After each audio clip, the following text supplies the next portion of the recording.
Bonjour, bienvenue dans cette nouvelle chronique de l'Amérique latine qui vous est proposée par l'IRIS et qui bien sûr va s'intéresser aux premières analyses qu'on peut faire des résultats de l'élection générale qui s'est tenue au Mexique le 2 juin 2024.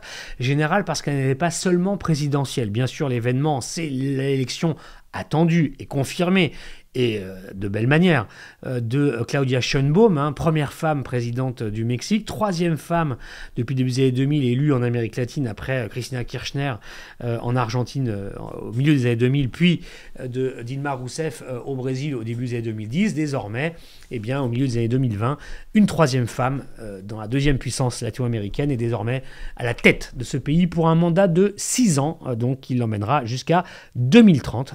Elle ne pourra pas aller au-delà car la constitution mexicaine limite à un mandat de 6 ans la direction du pays. Alors, le résultat, il est époustouflant. Au Mexique, on parle de tsunami ou de raz-de-marée. Pourquoi ? Parce que Mme Sheinbaum et derrière elle son parti, Morena, le mouvement de régénération nationale qui a été fondé par Andrés Manuel López Obrador, AMLO, fait des scores plus importants encore que ce qu'ils avaient réussi à avoir avec l'élection, précisément en 2018 d'AMLO. Donc c'est une réussite totale. Madame Sheinbaum est élue avec près de 60% des voix.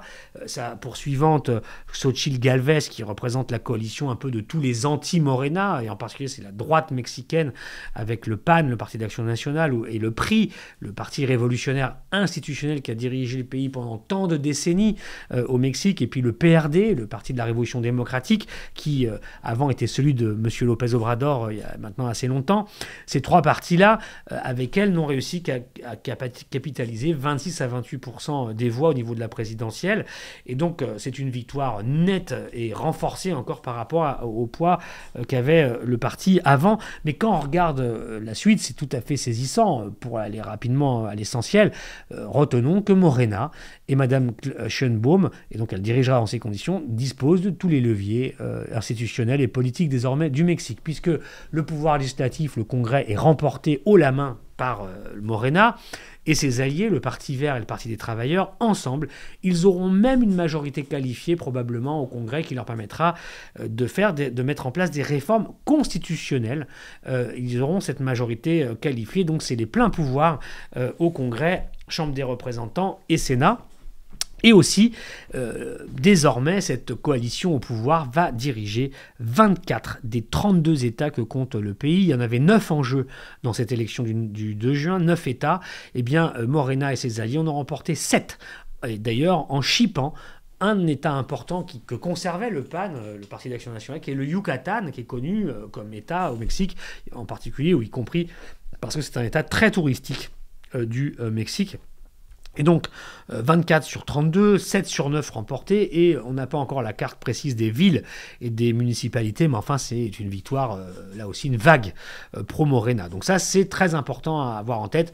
Madame Sheinbaum va diriger le pays avec tous les leviers du pouvoir, des pouvoirs politiques à tous les niveaux de toutes les autorités institutionnelles de ce pays.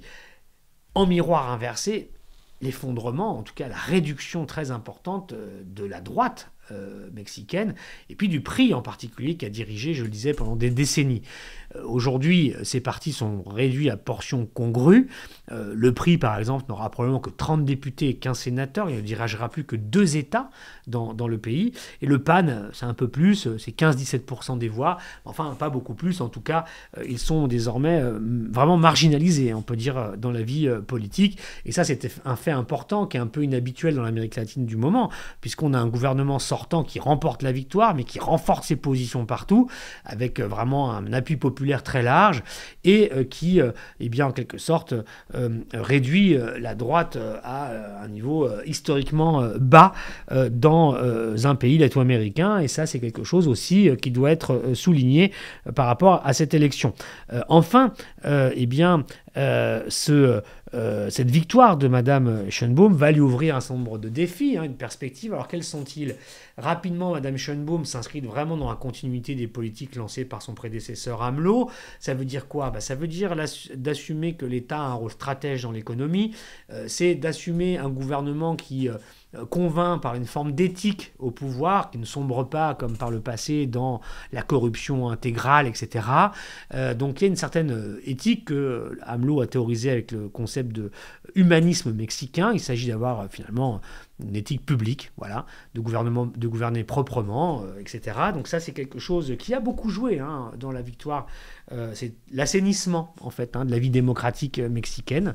Donc ça, c'est quelque chose qui est au crédit du gouvernement sortant et de Mme Sheinbaum. Ce sera un premier point qu'elle devra continuer.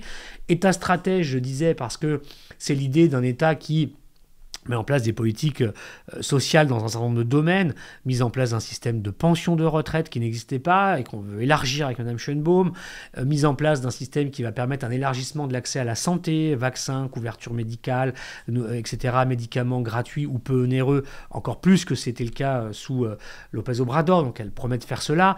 Elle promet aussi, et ça fait une petite différence, enfin un point supplémentaire par rapport à López Obrador, c'est d'inscrire le Mexique vraiment dans l'investissement autour de la transition verte énergétique et de faire du Mexique une puissance d'énergie renouvelable, hydrogène, photovoltaïque, éolien, etc. Elle veut vraiment investir massivement là-dedans et elle veut garder le contrôle des grandes sociétés pétrolière, énergétique, la Pemex, la pétrolière énergétique du pays, pour faire cela. Donc, rejet de toute forme de privatisation des entreprises publiques, un maintien des entreprises publiques dans le giron de l'État pour mener ces politiques de transition, mais aussi pour financer les politiques sociales dont je viens rapidement de parler. Aussi d'accès à l'éducation, à l'université. Elle veut augmenter encore le nombre de bourses, le nombre de possibilités pour les jeunes de pouvoir s'éduquer, de rentrer à l'université pour des catégories de population qui ne l'avaient pas. Et donc c'est tout ça qu'elle veut mettre en place. Un dernier point de politique étrangère, c'est d'abord les États-Unis. Le Mexique regarde vers les États-Unis plus que vers l'Amérique latine. Sa stratégie, c'est d'avoir une bonne relation équilibrée avec le puissant voisin nord-américain. Et ça va être évidemment tout l'enjeu de son début de mandat, qui sera suspendu, comme d'autres pays, à ce que donnera l'élection américaine du 4 novembre, selon que ce soit Biden ou Trump qui soit au pouvoir. Il faut savoir que Mme Sheinbaum a un slogan avec les Américains, c'est coordination mais pas soumission. Donc elle reprend un peu cette fibre souverainiste, disons nationaliste, qui fait partie aussi du patrimoine de AMLO et de Morena. Le gros dossier, il y en a deux, mais le gros, c'est les questions migratoires et ensuite la question du crime organisé, du narco. Sur le premier point, M. Biden a tout de suite donné un peu le son de ce qui va arriver dans les mois prochains, puisque après avoir salué la victoire de Mme Sheinbaum dans des termes très cordiaux, eh bien, tout de suite, il a aussi annoncé la menace de fermer la frontière avec le Mexique si les Mexicains ne faisaient pas baisser le nombre de clandestins qui passent quotidiennement la frontière. Les polices des frontières américaines estiment que c'est 2500 par jour de clandestins qui arriveraient aux États-Unis. Et donc, tout de suite à son élection, coup de pression diplomatique, soit vous baissez ce nombre et vous y arrivez par vos propres moyens, soit nous fermons la frontière et nous annonçons que toutes les personnes clandestines qui arriveront sur notre territoire, qui ne sont pas mexicains pour la plupart, qui sont centra-américains ou même colombiens, vénézuéliens ou cubains ou même haïtiens, eh bien, n'auront pas ou auront un droit restreint à leur demande de droit d'asile s'ils ne passent pas par les voies légales et les points d'entrée officiels entre les deux frontières. Donc il y a un coup de pression médiatique dès l'élection de Mme Sheinbaum, ça donne un peu le là, et c'est ça qui va être déterminant dans les mois qui viennent. Évidemment, Biden fait ça dans le cadre de la pré-campagne électorale américaine face à Donald Trump, qui va faire de la surenchère sur toutes ces questions-là. Et puis il y aura la question du crime organisé, qui n'est pas le meilleur bilan de AMLO, puisque la violence n'a pas cessé, au contraire, elle s'est même accru dans les années AMLO, et donc Mme Sheinbaum va hériter de ce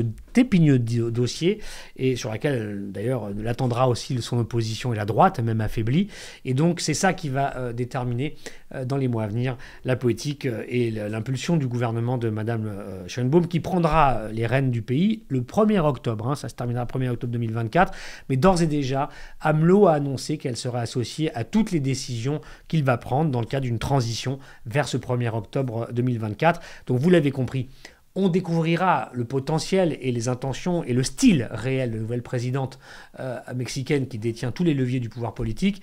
Eh bien, on va surtout le découvrir à la faveur des résultats des élections états-uniennes du 4 novembre. C'est là qu'on verra exactement de quel bois elle est faite et ce qu'elle peut faire et ce qu'elle va faire dans ce rapport si complexe et si charnel entre le Mexique et les États-Unis. Donc nous suivrons tout cela, bien sûr, avec attention. Au revoir.